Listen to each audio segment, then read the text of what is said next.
Um, Let me know if you need anything at any point. Water, etc. Dude, no, I'm straight vibing. Calm. Okay, ready? Yeah, let's roll. 3, 2, 1. Hello, everybody. Welcome back to what is the final episode in this setting, in this backdrop, in this set, In this vicinity. in this vicinity. Feeling emotional, feeling good. Got such a brilliant guest to round it all off. He is one of my closest friends here. Somebody who I spend heaps of time with and enjoy every second, every millisecond, I would even say. Microsecond. Not that's too much.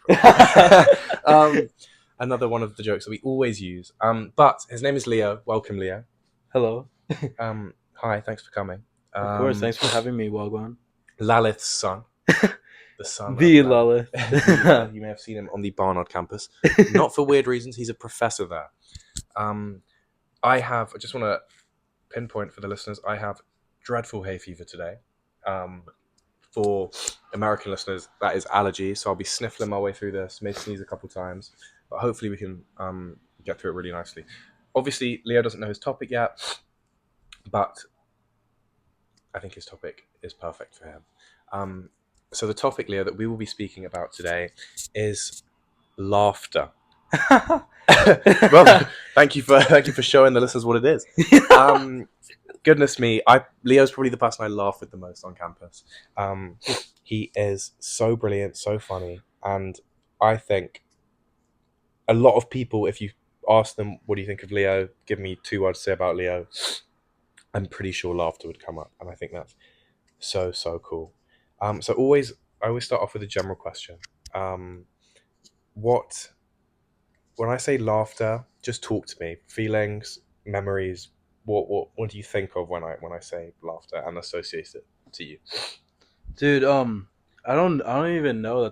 I feel like laughing for me is such an integral part of my day. Yeah. And I think it's almost like something I chase, but not even chase because it just comes so naturally sometimes, especially like the people I surround myself with. All I just want to do is have a funny laugh. And a lot of people don't even take me seriously sometimes because I'm just always like looking for a joke or something. But I Sure. think laughing is the best thing anyone can do. It just relieves you of everything. And I don't know. I think laughter is so fun and the best way to spend your day. And I think I found so many awesome people at Columbia, and like even the people I spent high school with, just laughing my way through it because that's the only way to roll. Sure. I think that's a really brilliant answer. And sets up a lot of avenues that we can take this conversation down. Um, I guess when I think of laughter, when I think of how you've put laughter and laughter in relation to Leo, I think the people that, as you said, always looking for a joke, just want to laugh and have fun, I think overall are the best kind of people. I'm going to pause a lot because I'm sniffling and holding in sneezes. But I think over my years, my closest friends, a defining characteristic of those friendships is always being able to laugh. Like no matter what situation we're in, just being able to crack up and make light of something, and it makes situations so much better. I think it's very, very rare that somebody can laugh and receive a negative response, unless it's in a heinous situation. But even then, I believe laughing in heinous situations, and maybe let's talk about that first, because that's one of my biggest pet peeves. The idea of like laughing in a heinous situation and the fact that it's frowned upon, I think is Yeah, one of the silliest rules of all time. yeah. I remember we were in Punta Cana and um we were all at the dinner table and Illy freaks out over a text and the some of our friends their Uber ran over a dog and everyone was like, "Oh my god, like that's terrible. Like is the dog okay?"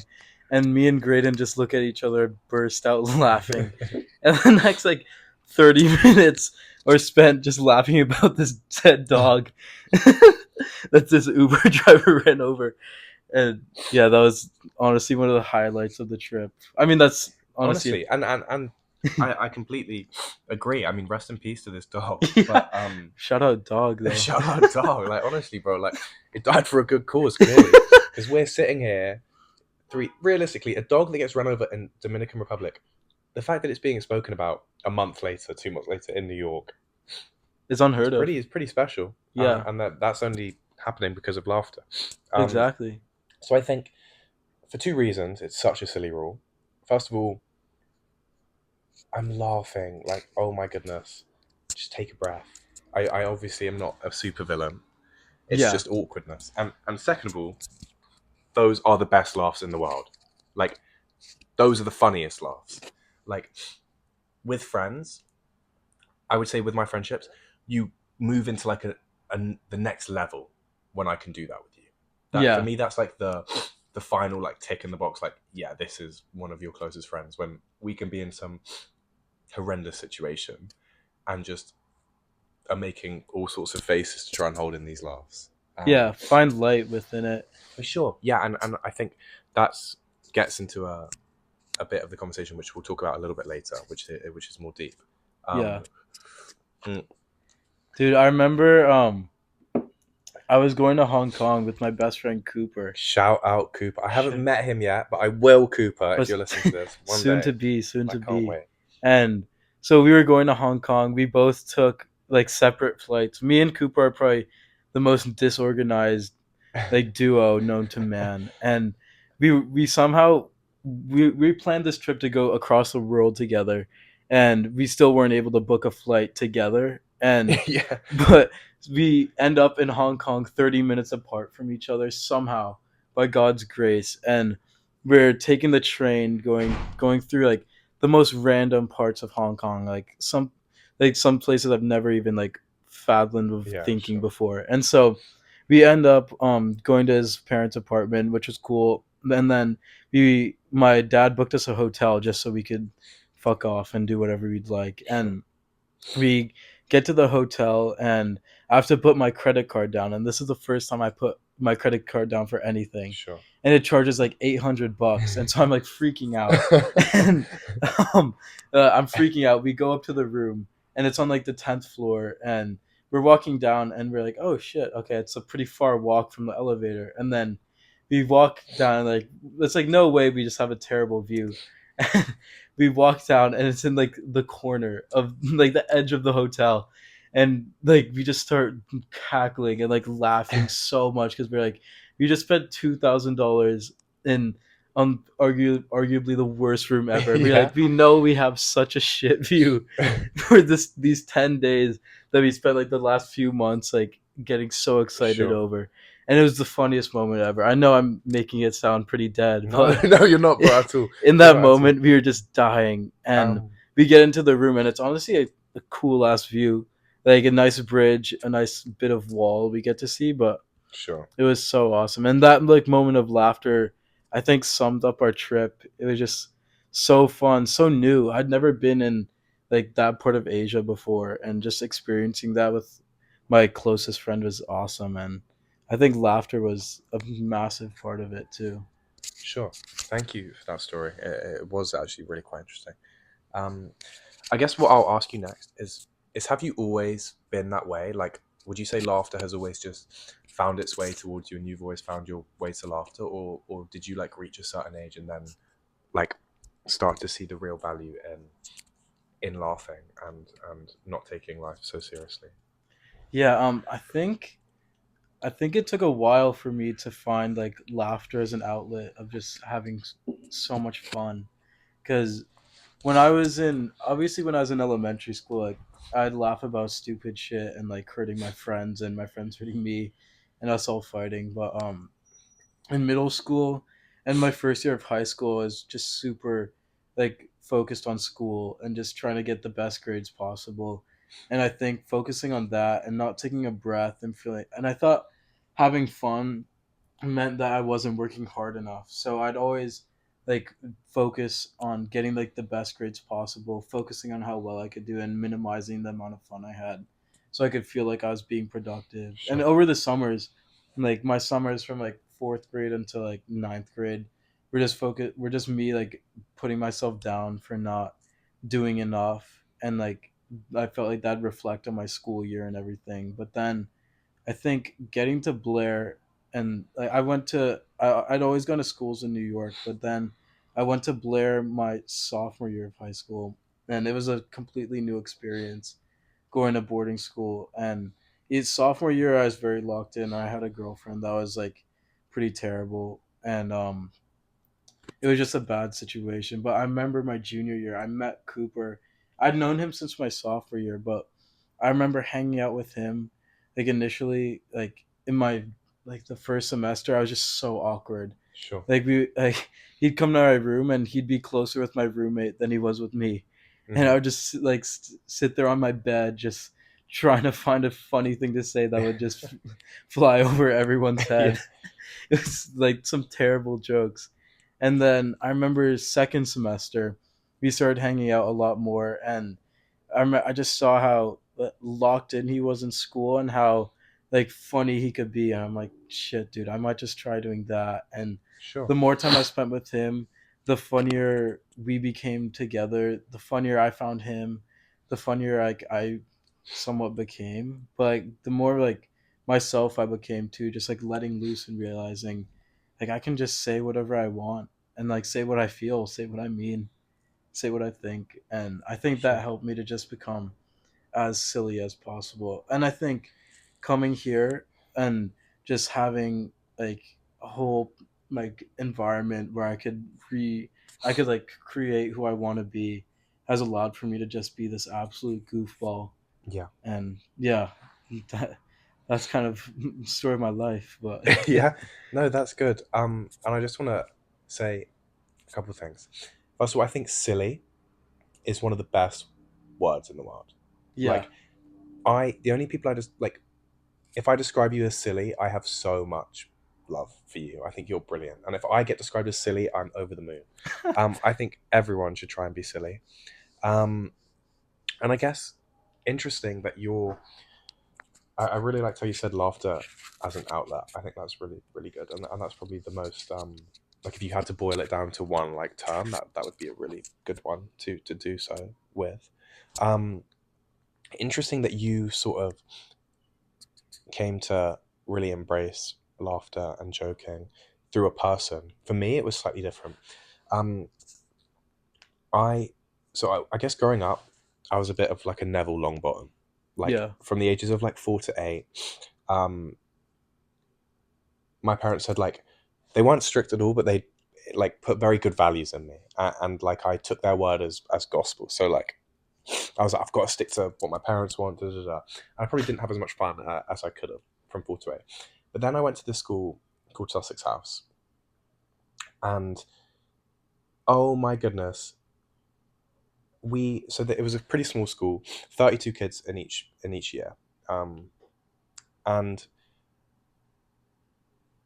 I remember it was fourth form, which is the age 11, I believe. We were 11 years old, and the like community of the classroom.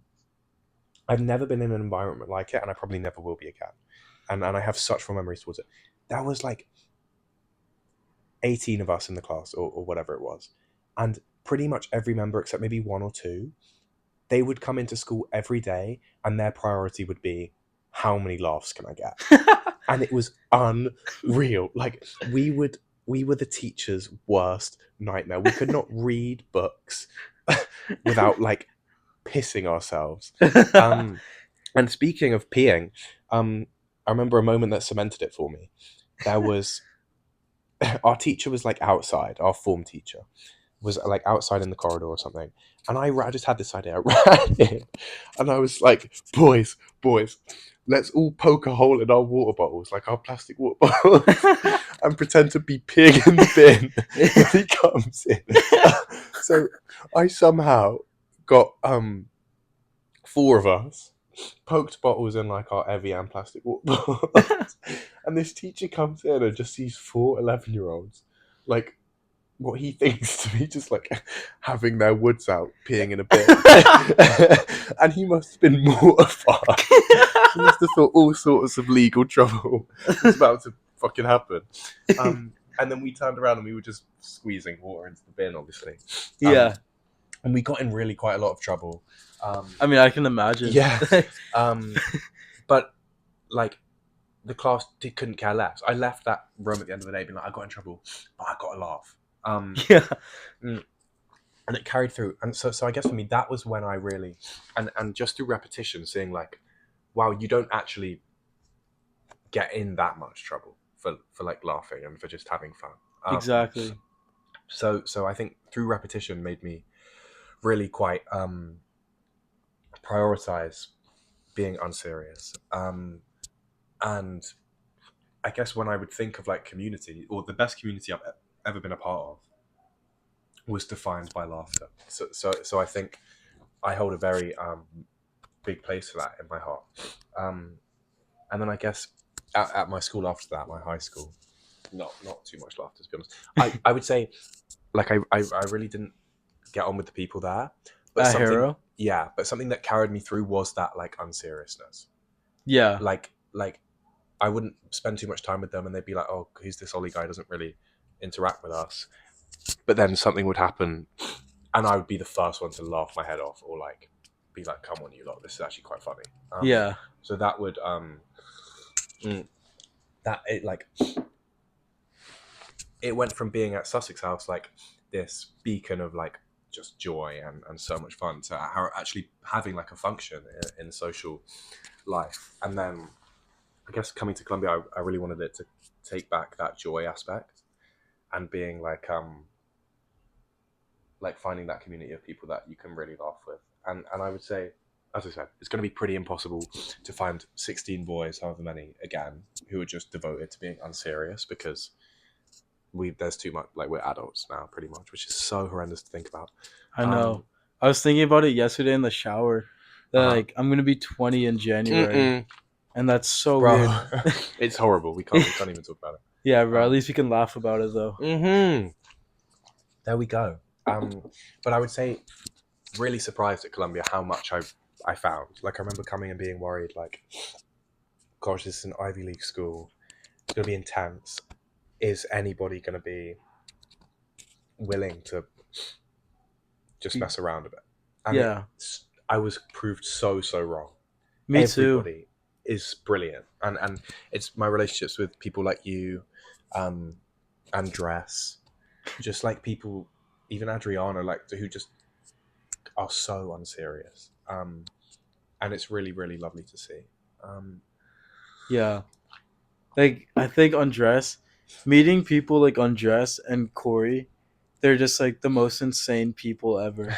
And I think I really admire that. Just like being able, like I remember last semester I was a bit more like uh not as outgoing, not even outgoing I would say, but not as like, oh, I'll do like anything in public and not care. Like I remember Sure. going up to Andres and being like, yo, bark at me. And this was like October in like Carmen lobby with like 30 people there, and he just barks like an absolute dog. It was awesome. And he just walked right into the elevator. I'm like, dude, I would have shit my pants and taken the stairs. Yeah. But yeah, just meeting people like that are just so down to like not humiliate themselves, but just like do whatever they want without caring is just what creates such good laughter and such like silliness. For sure. And I guess we've been just conversing really for the first bit of this podcast, rather than like question answering, which has been really good, because one of the first times that's been the case. So I'm very grateful for that. But Brilliant. let me think of another question for us to pose and discuss. Ponder even. Fuck's sake. The thing with me and Leo is we make the same jokes every time, or the same format of jokes, and they still just make me laugh. So I guess what I would say, well, I guess I told the story of like, I told the story of the like water bottles in the bin. You told the story of you and Coop at at the hotel. Yeah. But like, could you tell me about a like when you think of laughter, what's the first memory that comes to your head? Like the moment where you laughed so much and it was like the best time ever. Dude. Oh yeah, I know. It was kindergarten, Okay. and I had my boy Sahil. Like somewhat, I really miss being close with my friends from my elementary school. Sure. But I was close with this one kid Sahil, and dude, we would get so mad at each other. We would always steal Legos from each other's apartments when we'd go on like play dates Oh, and really? stuff. That's quite. Yeah, It's and quite I'd take its horrible. Lego Ninjago, and then I'd try and hold him accountable for taking mine. And he'd be like, "No, dude, like I actually got this in a pack and shit." But we all lived the same childhood, just in different fucking. Yeah, just stealing each other's Legos, and there was not. I think there was. We were really proud of ourselves for the one play date we had where we barely got mad at each other because most of them would just be us like fist fighting Sure. and like chewing each other out. But I remember we were in the same kindergarten, and we were like the only two brown kids in like this Upper West Side public school, Sure. and so we were just doing our shit. It was like our free time. So like you could either color or like draw, do like whatever you wanted. And I remember one time we were just walk. It was like we were just walking to like a different station, and this one girl out of nowhere just fucking throws up like all over herself, and everyone stops and looks at her, and me and Sahil just fucking die. Like, and some other people try and hide their laughter, but me and Sahil just crack up. We're like, no way, this just happened. Like, she just threw up all over herself. Like, what a fucking squid. And we just like keep doing our thing, and then the teacher, uh, our teachers were Mia and Lisa, and one of the two, I forget, one of them pulls us out, and they're like, so we noticed how you guys laughed at this one girl throwing up, and we think that's quite unfair to her, and I mean we couldn't even laugh there, like we were in like low key deep shit, Yeah, sure. but that was just so funny, and when I think about that, like that's like the first moment of laughter that really comes to me, just because like obviously like a girl throwing up in like kindergarten and everyone laughing at her is a pretty tragic scene, Sure. but Um, yeah, that's brilliant. I guess my first memory of laughter. Well, I've got two. I'm gonna refer. Like the first time when I was like uncontrollably laughing was I remember we were watching. It was in kindergarten as well. We were watching Asterix and Obelix, the movie. Or oh something like yeah. that. Yeah, not even that funny. But Yeah. I just remember I couldn't contain myself, and I got sent outside. And as I said, I was quite like a good kid back in the day, and I remember getting sent outside, um, um, and being like shit. But again, that was like my first time of like I went home that day and I was like, wow, I actually didn't get in that much trouble. Like the laugh was probably worth it for getting sent outside. The opportunity cost. Yeah. And then the second one, I was at like this was at Sussex House again, but this was like early Sussex House years, so I would have been like 10. Yeah. And I was on this acting camp. And honestly, the woman that ran this acting camp should probably have lost her job because of what I'm about to say. But like, so it was in Chelsea on like this high street, and high street in American terms is like Broadway is like a high street, Yeah. like an avenue maybe. I don't know. Goodness, wait, Matthias, my roommate's leaving for the year, so I'm gonna just say goodbye to him.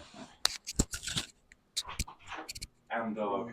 And guy. The biggest. Been a year, fam. Biggest pleasure. Thank you so much for being British a little bit, for being funny, for being an absolute goon most of the time. See, bro, have a Sorry. good. I'll probably see you this time. I'm gonna be here. Okay, I'll come bet. back Yeah, in a week. Just fucking, bet. Just text me. yeah, I'm sure it'll be a fun ass for miles, whatever. Oh yeah.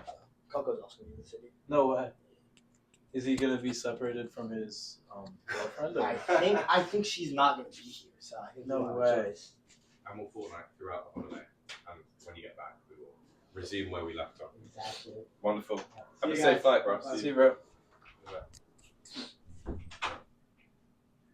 Yeah. Okay.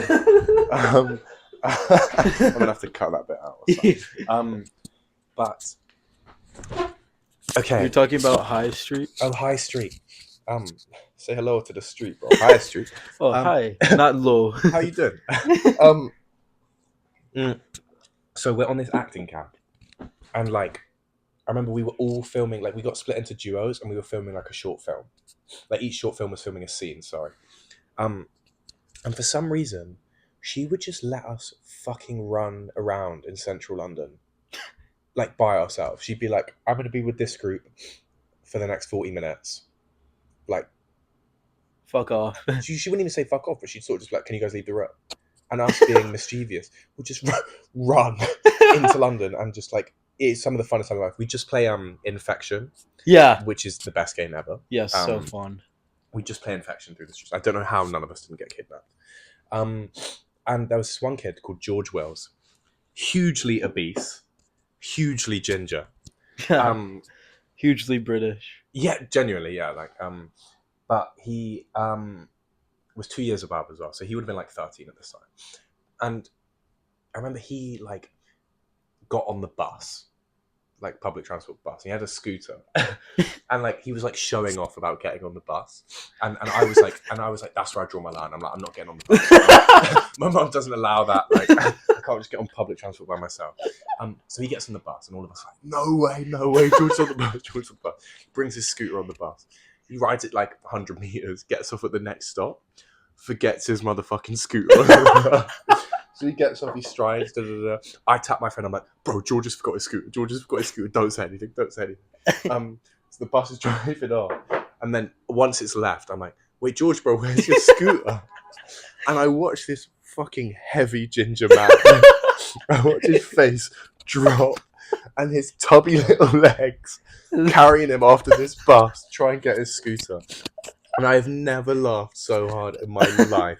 I fell to the floor.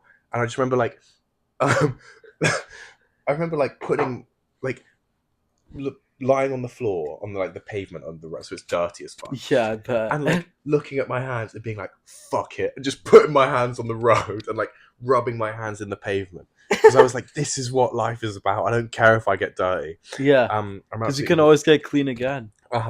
And just to like to that was the end of the story. Really funny. But I texted him about this like a year and a half ago. Yeah. So this guy's like 20 now, 22 years old. Haven't spoken to him in 10 years. Yeah. And I just texted him on Instagram. I sent his DMs. I was like, I remember when you left your scooter on the bus at Rebecca's acting camp. And he was funny, like, mate, don't really know who the fuck you are. I'm not going to lie. But I remember this and it was absolutely hilarious. So I think that's interesting that laughter transcends so many years, even when memories might falter and like the other things, laughter is what sticks with you. Like I couldn't tell you much else about George Wells, just that he's had this utterly hilarious moment. So, and I think it's good. I like a lot of the podcast. I like not get quite deep in the sense of like we're revealing a bunch of personal stuff, but like very thoughtful, and we're like thinking a lot about things. I think it's so suitable that the Laughter podcast, we have like just been fucking saying shit, bro, and telling stories. Anecdotes. So I'm in that mood as well. You just said anecdotes. The first thing my brain went to was, can I do any play on words to make him laugh? Anecdotes. I don't know. So what can I say about laughter? I guess we'll move into like a bit of a deeper thing. Some people, well, we've spoken about like some people don't like to laugh at like serious stuff. Yeah. And it's interesting because I would say sometimes I'm like, for the most of the time, if something bad happens, I can laugh about it pretty easy. Yeah. But then I would say there's also times, I say it really depends. Like, if you're my best friend in the world and like I can tell you have that same relationship with laughter as me, you can joke about pretty much anything that's happened to me, even if you know like deep stuff, whatever. Yeah. And I'm fine. But like with certain stuff, if like the wrong person makes a joke about it, then I'll be like, I'll never call them out. I'll never be like, bro, you can't say that. That's super personal. Because I've been in their exact position where I've probably made a joke to somebody who didn't want that joke to be made. Yeah. But I just won't laugh. And like internally, I'll be like, goodness, interesting that I'm not willing to laugh there. So I wonder if you have that. Do you have certain like off limit things or off limit things with certain people? Talk to me about like your ability to laugh at yourself and stuff that happens to you. Yeah, I think like I can laugh with most people. I mean, there's definitely some people that just don't crack me up, and I'm like, all right, fuck off. But I think using myself as like a point of laughter is also pretty awesome. Yeah. Like, I'll be like, yeah, dude. Like, people will be like studying for econ. And I'm like, yeah, dude, I haven't studied shit. Yeah. And like, I think that's pretty funny. And like, also not really caring about econ too is funny in its own way because I'm an econ major. But Sure. I don't know. I think like there's definitely like some people where I'm like, all right, yeah, dude, like just cut your losses and like head. But you're taking liberties, bro. Like, Yeah. it's not that funny, bro. Yeah, So- but I think I surround myself around enough people that I'm able to have a laugh with most. But there definitely are. I think it's.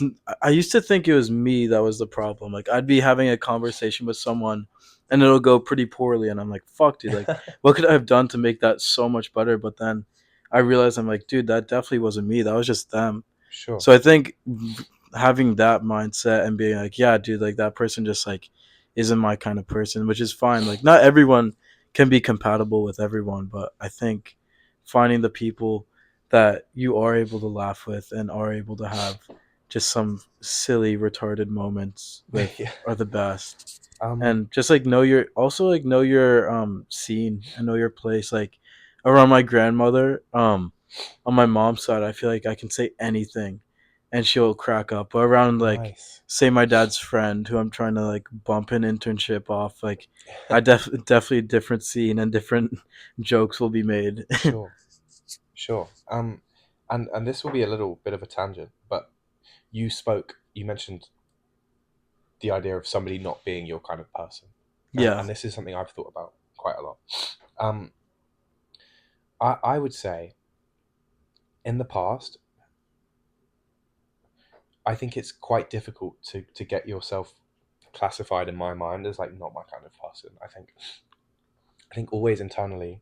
Nowadays I'm doing it much more explicitly, but I think always I've given like a certain level of like grace and I guess grace is the good word to people. Like if somebody says something that I don't really agree with or doesn't like sit right with me, I guess I'll always be like, could have just been an off moment, could have been this, like maybe just one bit of them isn't my kind of person rather than the whole of them.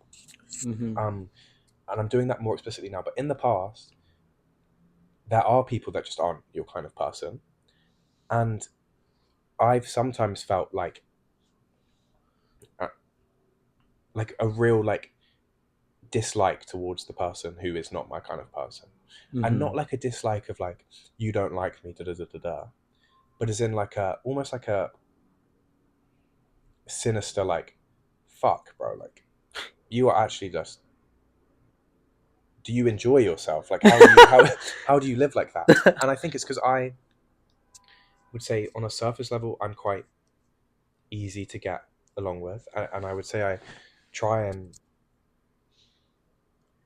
I always, I've said this a couple of times on the podcast, but I try and create a space where people are like feel comfortable to like say stuff. And the example I use all the time is like, if I run into somebody in the service elevator and they're like, "Oh, I've had a bit of a bad day," like how you just like small talk.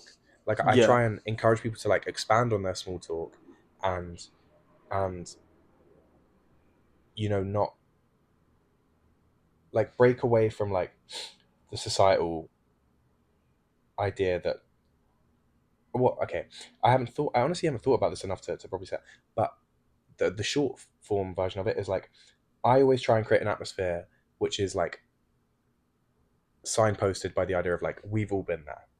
Like Mm-hmm. if you fucking had a stinker, you've got rejected by a girl, you've embarrassed yourself in class. We've all been there. Like I try and create that atmosphere, so there's no need to like waste time worrying about that stuff and about other people's opinions.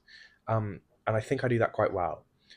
So my point is like I create quite a kind, gentle atmosphere with people. So if somebody doesn't fit into that, in the past I've been like, maybe you are just evil. Like, Yeah. like how have you fucked it this much? That I'm just trying to be kind, and you're still grumpy and all of that. But of course, that's not productive at all. And I've definitely been trying to just like remind myself to almost just forget about that interaction. Just every interaction, if there's something like that, just have it as like a blank slate every time. So no real question here. I guess I'd just be interested in your thoughts towards like that idea of not being your kind of person and how you interact with them, and things like that. Yeah, I think I'm like super similar. Like, if you're not like if you don't crack me up, or if like we can't like build off of each other and like in like some sort of joke way, I'm like, all right, fuck this person. Like I have so many other people I can like surround myself with to create this like silly like nature and stuff. But I think like learning to like kind of match other people's humor is one thing I've learned at Columbia. It's just like there's so many different people here, and and like so many different like kind of personalities I take on to like match these people. Like Sure. me and Max Posada, for example, like we are retarded. Like we understand each other's like we'll say like the most nonsensical statements and still somehow like get a strong understanding of what we're saying, and that's what makes it so funny. And like with Gruff, like we just have like some silly jokes as well, and like Sure. same with Carter. Like they're all different, but they all crack me up. And I think learning how to work around it rather than just like initially hating has taught me a lot of how to like be funny around people and be funny more with people than anything. Nice. Nice. Yeah, that's a really sweet answer. Um, My guy. a good question that I thought of while you were talking, and I was listening. I wasn't just thinking of questions. Where do you think you get your humor from? Like parents, YouTubers you've watched, media you've consumed. Like what? What would you say? Definitely, I would say Cooper. I Yeah. think Cooper's humor is hilarious, and just like we spent so much time together at Blair, like our senior spring. So pretty much from like I'd say from December until like all through June, pretty much, or all through May, we spent pretty much every day together. Like we spent spring break together. We spent like 10 days after grad just together, and I think spending so much time with him and never getting bored. I've never been bored with this kid, and Sure. like just like I think we kind of it got to a point where we had the same humor, like, and it was getting kind of weird. Like we just laugh at the same things and no one would get it. Like we'd crack up over like the most niche stuff ever. Sure. But I think it definitely comes from Cooper. Just he's so funny and so himself and so like I don't like even like sarcastic and just everything. Like such a funny combination that I've like adopted that just like from the time we spent together. Sure. And yeah, and what about yourself? For me, so mine is interesting. I would say I have different humors with different people. Which, like as you said, Max Sadi, you have it with this level. Alex, you have a different type. I would say that's the same for me. But my purest form of humor, and like if you get this humor from me, you are like that. I have so much fun because it's not just like it's nothing to do with you really. It's just me feeling at my like fullest and my most happy and joyful. Um, and I will die on this hill, and I will always support them. My humor has come from the Sidemen, and and I couldn't be prouder. The Sidemen and like wider UK YouTube, like Yeah, a couple names that I'll shout out who I like. Road to Shaw. Road to Shore. Road to Shore. That idea of just being like really quite blunt in a rude but polite way. I think I do that quite well. I've got that almost textbook from him. Other people, just UK YouTube, like I remember a roast battle back in the day. Calix against Stephen Tries. Stephen Tries. Wait, Stephen Tries is hilarious. Yes, he's so funny. But he was like destroying this guy called Calix in Yeah. the roast battle. And Is he the one that made those shoes? Calix is no two ways. Yes, Yeah, real yeah. knowledge. I'm real knowledge. And and Stephen Tries is battering Calix, and everyone's just on Calix's back. Being like, you should. So Calix, like, they all have like these pre-written jokes and insults to each other, and then Calix just goes, "I wouldn't trust you around my kids, you filthy nonce." and I have about 1 million videos of myself watching that, just wetting myself. And yeah, just them. Like, they are, and I still watch them. Every lunchtime that I eat by myself, you already know there's a Sidemen Among Us getting put on. Yeah. And I think the reason I have it's worked so nicely for me is because they're a group. Yeah. And like it's because they're a group of people, and I've gone to like all boys schools the whole time, and it was just like they were like the perfect like blueprint for. Oh, I dropped my microphone. Sorry. For like how healthy male friendships should be in my mind. Like had your back whenever anything actually went bad, but also something really bad had to happen to get to that serious side. Yeah. So for them, I would say I got it from them. Person wise, I would say I've got a friend Max Verber, who I have a very particular sense of humor with, and I would say I got that from him and his cousin. And I'm very grateful for that sense of humor, and I love. Like he's the person who I can just act like such a clown with, like just an example, he will just like the most mundane thing, we'll just somehow laugh at it. Like I'll be like, "Yeah, bro, the door closed," and then Max will be like, "The door closed," and I'll be like, "Oh," and we'll just wet ourselves from that point onwards, even though it's utterly like cavemen, really. Yeah. So that's a sense of humor I wanted to shout out. But moving to the final few questions, as I say every episode. I'd be interesting. Came up briefly there. I would be interesting to like talk about laughter in relation to gender, because for me, I think male friendships, honestly, the average one is pretty fucked up, or like male groups together, so many issues. And it was coming to Columbia is the first time when I've like tried to like foster really healthy friendships, and have like seen that energy reciprocated, other than my super close best friends back then. And for me, when I think of like masculinity, the peak, the really good bits of man and masculinity is like that laughing together. Yeah. Like, the utter unseriousness. Yeah, and that's one thing which like makes me super proud. Not super proud to be a man, but like I've had women in the past come up to me and been like, the way you two acted here, or when I saw this happen, that made me want to be a man. Like, that's one of the few times I've wanted to be a man. Yeah. And I think that's really sweet to hear, and I love that bit of male friendship. And I guess maybe you do see it in women. Like I don't want by any means to say like women can't be unserious. I think they definitely can. But I think it's that group aspect, which is maybe a difference. And I really don't know what I'm talking about. I'm just spitballing. Freestyle.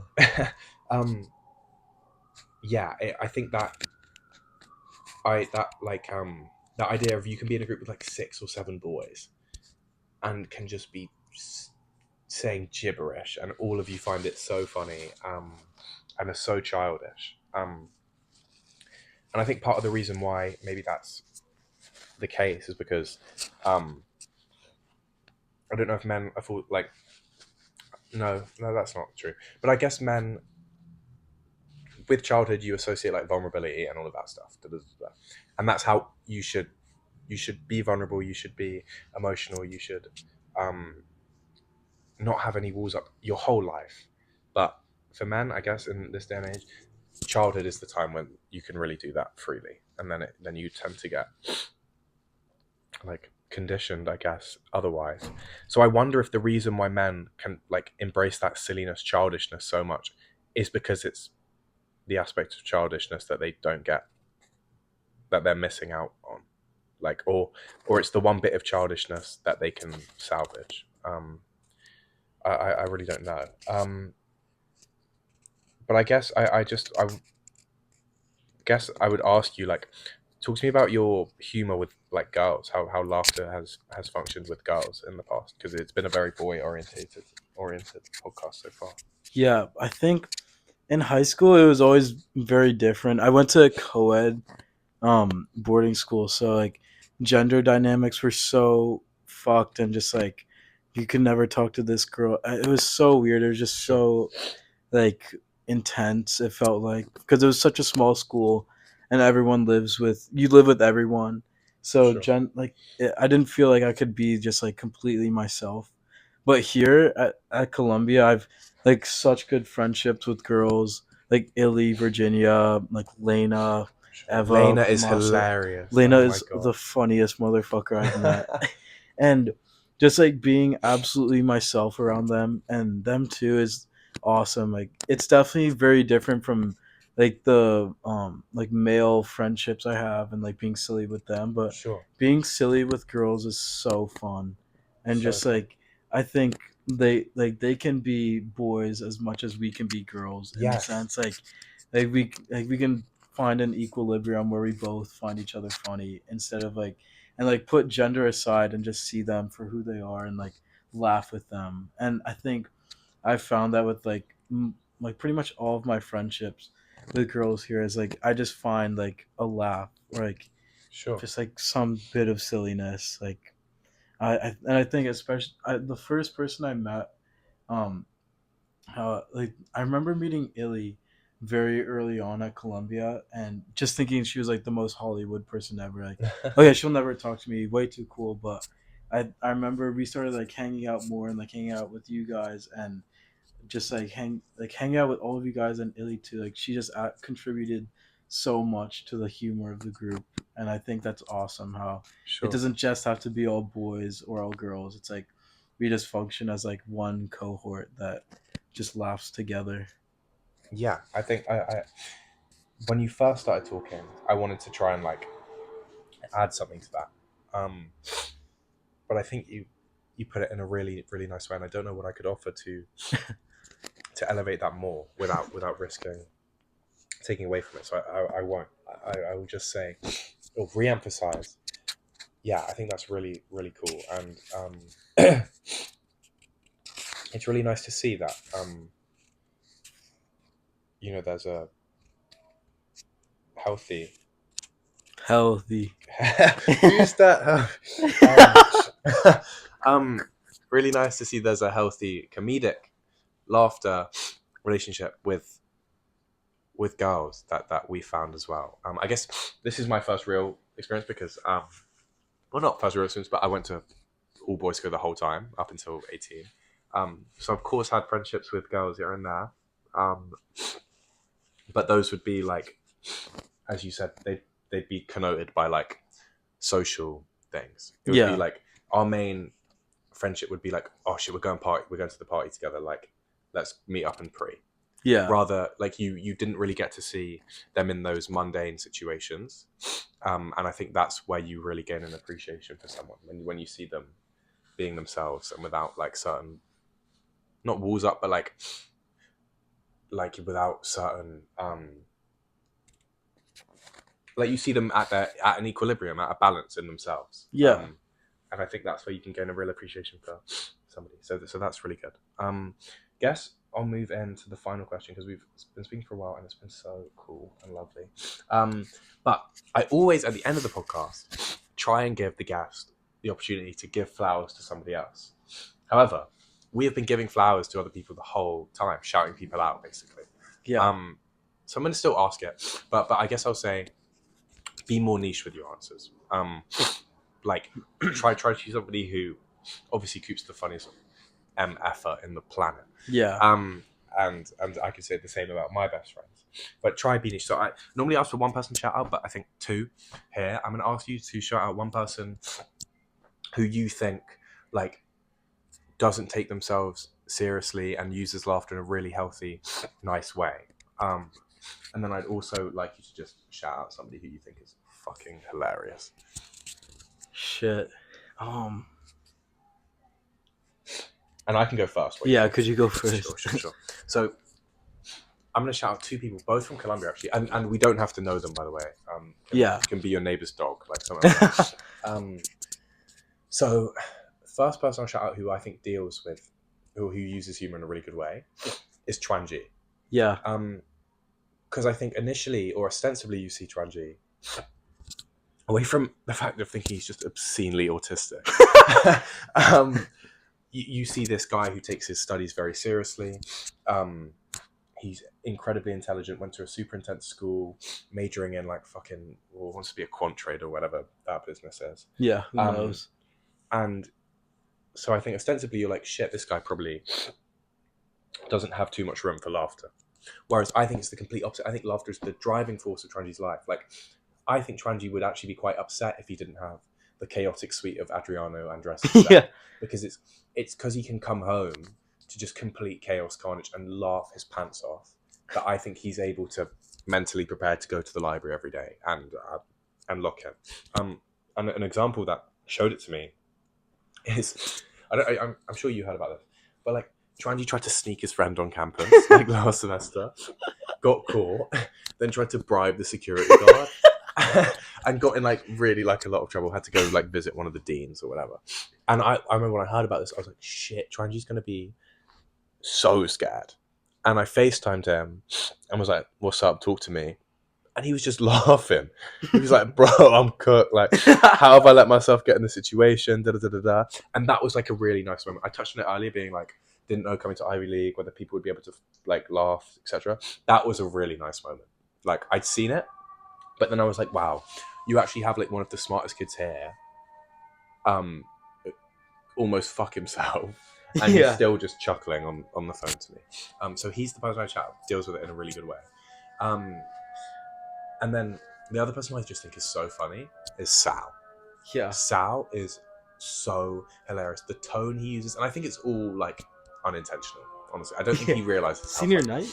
Yeah, I don't think he realizes how funny he is. It's just the way he will have random bursts of like emotion or say something super niche, but then he also has like a complete capacity to just be like really quite a prick to somebody, and it's so funny. He'll be like, "Mate, shut the fuck up. That's so weird." I'll be like, "Yes, it is weird, Sal. You had the balls to say it." So he's super super funny. So they're the two who I would shout out for the categories I proposed. Over to you. Dude, I think one person that I've gotten closer to this semester is Arnold, and I think he's fucking hilarious. As in Toffee's friend, right? Yeah. Sure. And he's from Hong Kong and kind of embodies like a similar humor as like Cooper. And it's just Cooper's from Hong Kong. Yeah. And he's just so funny, bro. Just like we say like some pretty stupid shit and it just flies. It always hits. and yeah, just some great conversations with him. And then another person I always laugh with, it's almost too unserious, is Seb Cardenas. Yeah? Yeah, it's just, I don't even know how we adopted this form of like weird laughter and like being weird to each other.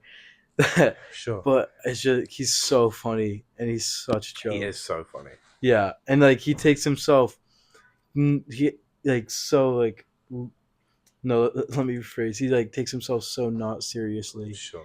And or at least when I'm around him, I'm sure he's like a stellar student. And I mean, he's here, but you know, he has a crush on his cousin.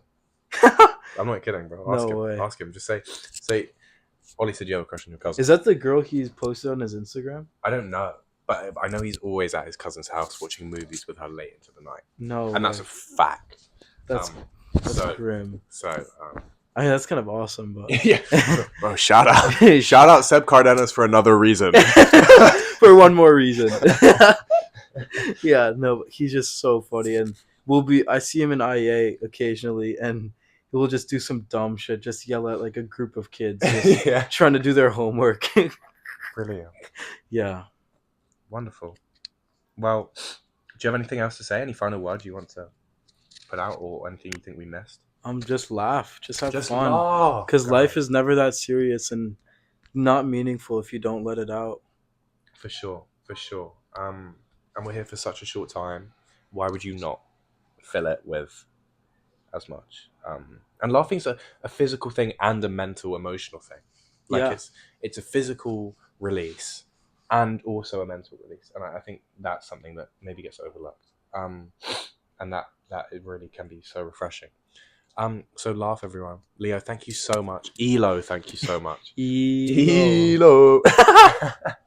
Thank you so much for coming. What a way to round off this maybe first season of podcast. Yeah. Maybe we'll take a little Let's break go. and come back. New set coming. There's going to be a couple like interim sets. Like I'm going to record a podcast on holiday. Going to record it at my house in London, and then when I come back in September, I'll have a new living arrangement, and that's when we'll get some stability, guys. Oi. Can't wait. Hope you guys all have a wonderful time and are doing well. Leo, once again, thank you so much. See you guys next time.